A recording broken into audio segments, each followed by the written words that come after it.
he's a one-man army, deadass. Like I could honestly imagine if you have like a level 100 Luffy and he's the only gear 5th Luffy in that whole match, he can probably carry the entire team by himself. He could probably be, because he's the whole team, bro. Luffy is the whole team. Like he.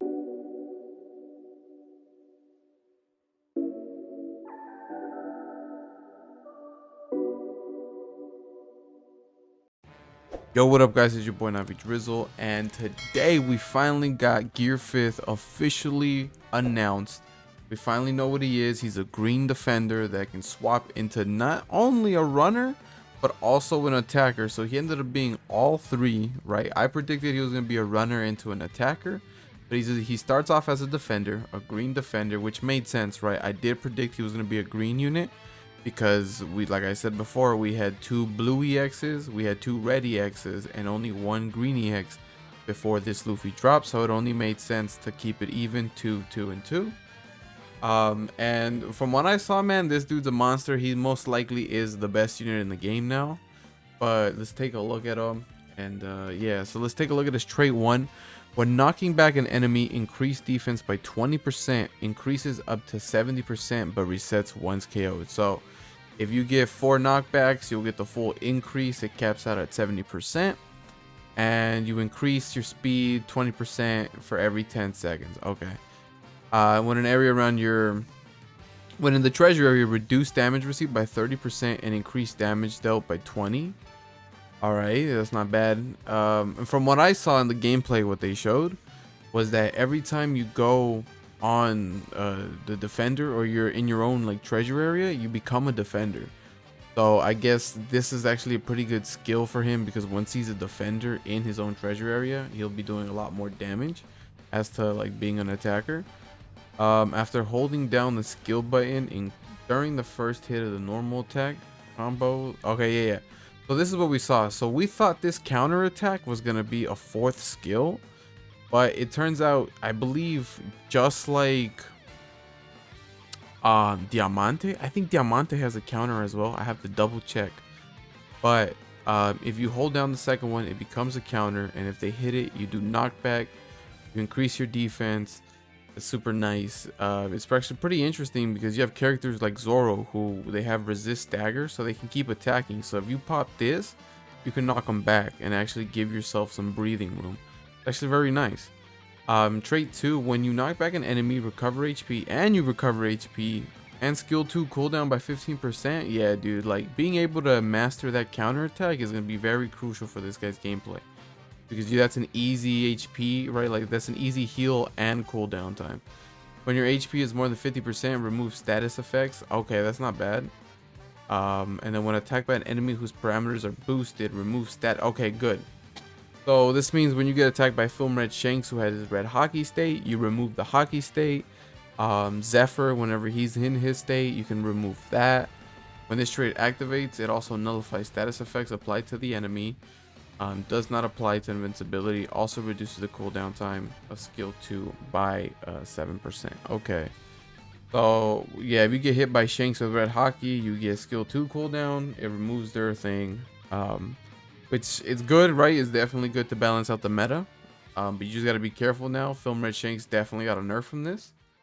And yeah, it's interesting to see. Let's see what else. Character traits. Nullify shock and entrance. Yeah, that's pretty basic for Luffy. When you start refilling the treasure. Okay, yeah, so this is the whole class changing system, right? So when you're refilling treasure gauge, you become a defender. When you're attacking an enemy in the enemy treasure area, you're an attacker. And then when you start capturing treasure, the class changes to a runner.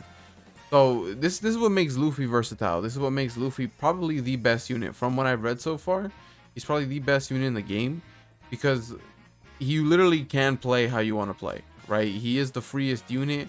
If you want to go capture a flag, you can go capture a flag. You'll turn into a runner. You'll get increased capture speed, so there's no problems there. If you want to attack, go ahead and attack. You'll turn into an attacker, and you'll be doing a little bit more damage, which is super nice. Or if you need to defend last minute or something, you'll become a defender. So this guy is literally like he's a one-man army, deadass. Like I could honestly imagine if you have like a level 100 Luffy and he's the only gear 5th Luffy in that whole match, he can probably carry the entire team by himself. He could probably be, because he's the whole team, bro. Luffy is the whole team. Like he doesn't need anybody else, dog. He can capture flag fast. He can attack, do a shit ton of damage, and he could defend. And he has the defending trait here. Can ignore the enemy and refill the trait. This is what Big Mom has. This is what makes Olin annoying, is the fact that when you're fighting her in her treasure area, she's refilling that treasure gauge to 150, and you can't stop that. It was just super nice when you're in your team's treasure area and 80% you resist stagger or knockback. Yeah, dude, like this guy is 100% the best unit in the game simply because of how versatile he is. The fact that, like, hey, you need a defender in this moment, boom, you're a god tier defender. You need to capture the flag, boom, here's 50% capture speed. Oh, you need to do extra damage? Remember, your skill 2, which is something I read, skill 2 here ignores enemy defense. So not only are you doing 30% more, right? Because when using skill 2, your attack increases by 30%. You're also ignoring defense stats, so you're gonna be doing a lot of damage, man. And let's take a look at the skills as well. This is what we saw. A lot of people were talking about how insane long range this is, and the fact that, you know, they try to sneak it in here, but it ignores obstacles, bro. So deadass, you could use this through Arlong Park Gate. You can use this probably. I don't know if, like, let's say you're on top of Baratier and you use it in that mid flag, would it hit under the bridge? I don't know if it would, but it'd be interesting if it does, right? Because I know Kid in Law does, right? The shock wheel, but this one, I don't know, maybe that'd be interesting because this skill cannot be used in some locations where there are obstacles overhead, right? You can't use it under the bridge, but can you use it over the bridge to hit under, because it ignores obstacles, right? So that's something I'd like to test out. So once you use this, right, this is what I saw. So this is basically like Zephyr's big what do you call it, Dynastone attack, where it's just, you know, big damage, it does knockback or whatever, and then afterwards you become, you know, the skill 2 becomes Gum Gum Giant, and this stays your skill until you die, right? And it's basically just a mini version of Bajrang Gun. Instead of long range, it's mid range, still ignore enemy defense. It probably does a little bit less damage, but that means still a good move. Obviously it's super cool. Luffy's turning into a giant. And then Gum Gum Lightning, which this one's very interesting. This is definitely going to be super annoying because it has the ability to shock. So, and then if it doesn't shock, it knockbacks.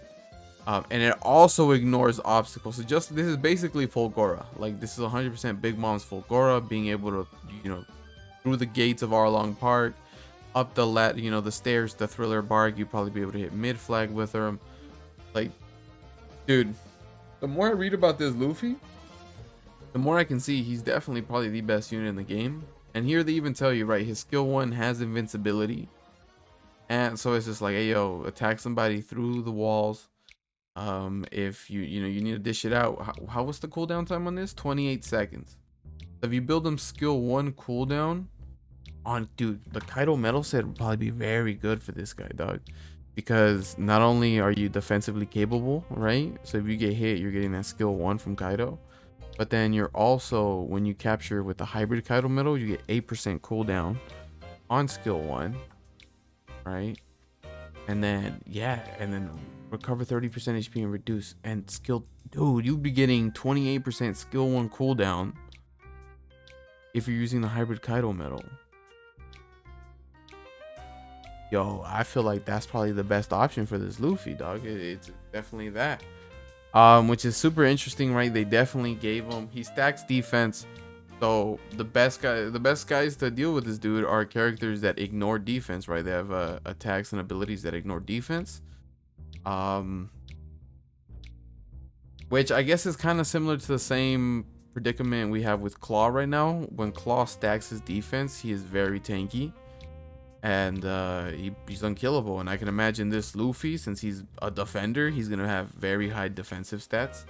And it's weird, like, I don't know how to build this dude, because it seems like you could build him HP defense, HP attack and defense, and he still does very good because he heals decent amount when he captures. I guess we'll have to see. Let me know your thoughts. Are you guys excited? I was waiting for maybe them actually announcing a Bounty Fest Sanji, but they didn't, and that's cool, you know what I'm saying? But we're gonna need that EX Sanji soon. We're gonna need that EX Sanji soon, dog. You know, this Luffy's nice. I mean, I'm gonna summon for this Luffy. Hopefully there's tickets, right? Hopefully, you know, it's easier to get him. Hopefully he's guaranteed in some way or form. But yeah, let me know what you guys think, and I'll see you guys all in the next video. Thank you guys for the recent support again, and don't forget, I will be doing giveaway accounts for people who want to summon for this guy. They're gonna be fresh starter accounts. I'll be talking about that in a different video, but stay tuned. Thank you again, and I'll see y'all in the next video.